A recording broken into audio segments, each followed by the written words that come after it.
For the first one, given that A and B are non-zero vectors such that A cross B is equal to B cross A, find the relationship between A and B. So, as usual, what you should do is just bring the B to the other side. So here, you have A cross B equals to B cross A. What you do is, you do as A cross B equals to B cross A. You can't really factorize like that. So what you do is just bring this over to the other side. B cross A cross B minus B cross A like that.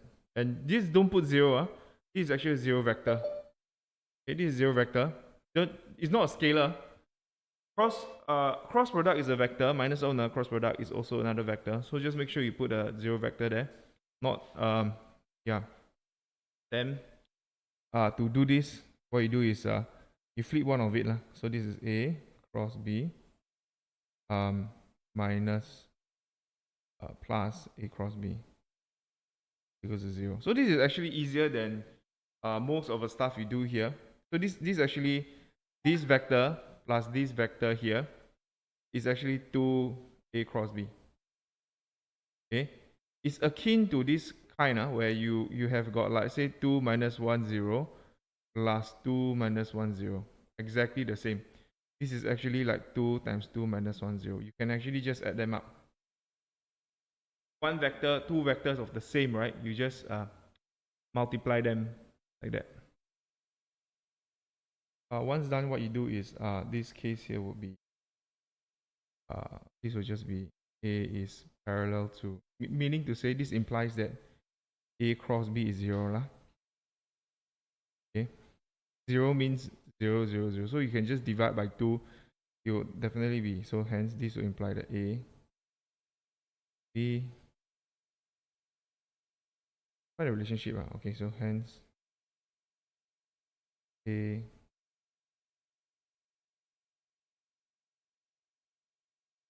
that's all. B part 1, you have got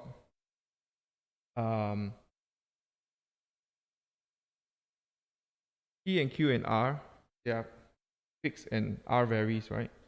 So P and Q are fixed, R varies. So this is a variable point here.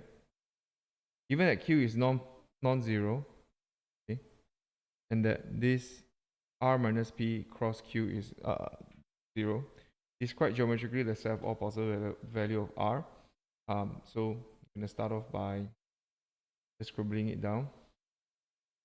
First one is R minus P cross with Q. So this case here, R minus P, this will just be PR lah. Just note this is PR. Okay. So just take note, when you see two vectors minus together, you just have a sensing of what is this. This is actually final minus initial, so this is P to R, the point P. But are they're not, or they are labeled, right? Yeah, there, Q and R. Great. Then this is obviously OQ. Okay. Yeah. So what we're gonna do is actually just write this down. You have got, you know that R minus P, this one should be quite standard already, parallel to Q, because cross product is 0, parallel, simple as that. So this is this would then imply that R equals to P. Maybe you let this be lambda Q, because it seems like this is a line equation where lambda is a constant. Okay, then you have got R equals to P plus lambda Q. This is obviously a line, right? So describe geometrically, meaning describe this locus point the same. So you see that actually locus is out of a syllabus. So if they ever ask you, it's the same thing as describe geometrically the set of all possible position or point of R. It's the same thing. In this case here, we just say that is a line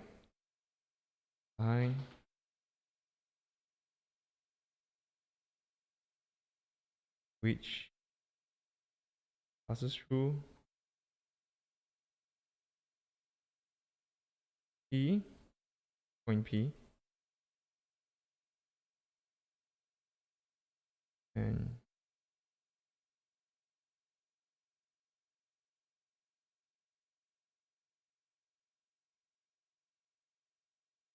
it. So parallel to the vector, because yeah, I think you can just write OQ lah, it's fine also. So that's how we write this. So the question is, can you add a lambda to the R minus P? You can. Okay. So I explain. So say if you have the add a lambda to the R minus, so the question now is, what if I add lambda to R minus P here, right? Equals to Q, right? Okay. This is because now you need to describe R ma. You need to describe R, right? If you want to describe R, what should you make? You should make R the subject. So to make R a subject, it becomes 1 over lambda Q, and R equals to P plus 1 over lambda Q. This is still a variable ma. It's still, this one you can change to like, yeah. Make sense? So it doesn't matter which constant you put on which side, but the idea is you make it just make R the subject. Part 2, right? Given instead that R is this, P and Q, and then you are given this relationship here, find the relationship between X, Y, Z, perhaps the set of all possible value position of the point R in this case. Actually, this is quite okay. What you do is you just what do you call it now? Part 3, right? Part 2, right? Just put R minus P dot Q equals 0. So just expand now. So R dot Q minus P dot Q equals to 0. So R dot Q equals to dot Q. R is a variable point, so you wouldn't know. Now we just substitute all the value in. So this is X, Y, and Z. Q is minus 1, 2, 4. This is just minus 1, 2, 4. Dot with 3 minus 5. Then this will be just dot both of them, minus X plus 2Y 4Z minus 3 minus 10 plus 8 minus 13 plus 8 is how much? 5 minus 5. That's 5, right? Minus X plus 2Y. So this is the relationship. Okay, we found the relationship here. 5 is good. Clearly this is if X, Y, Z are variable, this is actually a plane equation, right? So this is actually R dot minus 1, 2, 4 equals to minus. Okay, so describe the positions. The positions will be R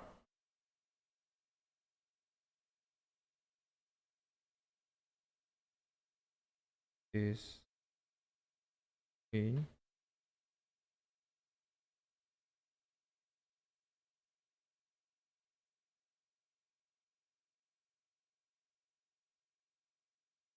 Wrongly.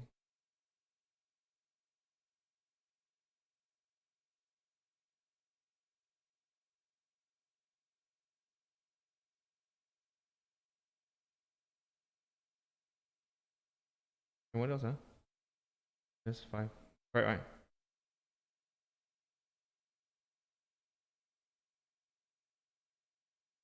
Okay. The plane. So obviously this is a plane equation. All points are possible point. Point R satisfy this equation. This equation is actually point R is on the plane, which has a normal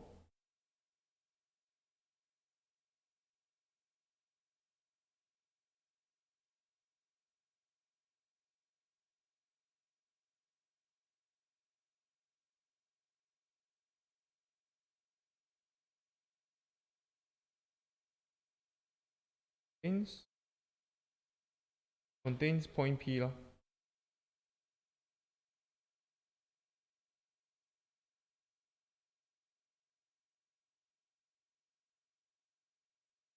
And these are all easier than the prelim questions you see lah.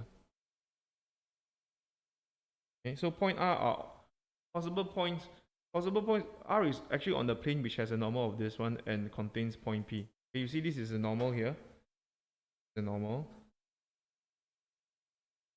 And you see this as R dot N equals to P And so this is a point. Okay. But even if you don't guess it contains point P, you can give another point. Any point would do. Okay, any point. You know how to guess the point, right? You can have any combination of x, y, z, which is on the plane. So like 0, 1, 0 is on the plane. You can also have -1, 0, -1 on the plane. So on. Infinitely many points. You can just state any possible point. Because here I see that point P is on the plane, so I just state.